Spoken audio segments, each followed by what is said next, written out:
Today's message of the day is another one like one that I shared last week from Angela Duckworth's book, Grit, the Power of Passion and Perseverance. There's a link to it on Amazon shown there. That's what the QR code and the link are for. It is an affiliate link. If you follow the link and make a purchase, I may earn a commission. All right, so the message is learn to enjoy challenges. Make your best effort without fear. Experience the moment without judging yourself for mistakes. Use mistakes to give you feedback on how to improve, and then try again.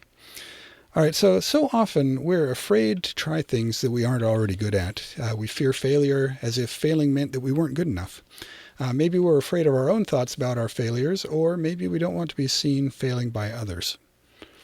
Either way, it helps to look at failure from a different perspective. Rather than seeing it as a referendum on our potential or on our worth, we can use it as feedback to help us become who we have the potential to be. One great example that makes it really easy to understand this concept, and this perspective is when a baby is learning to walk, it's going to fall down a lot, and nobody expects it to do anything different. Nobody judges the baby or tells it to stop trying, right? We encourage it to get up again and to try again. And we might comment on how it needs to remember, hey, move both of your feet, or, stop between steps to stabilize your balance.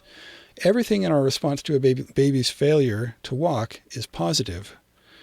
All right, so why should we react any differently when an older person is learning something, right?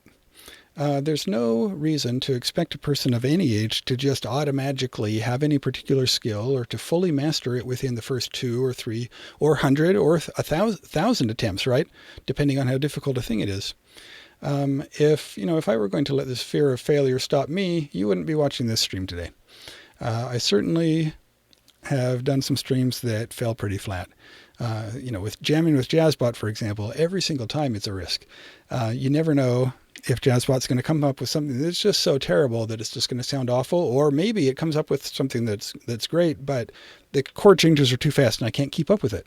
At least now, for now until I improve my playing and my improvising some more.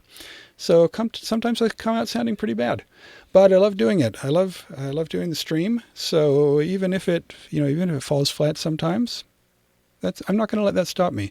I'm going to continue to improve and to enjoy it more and more.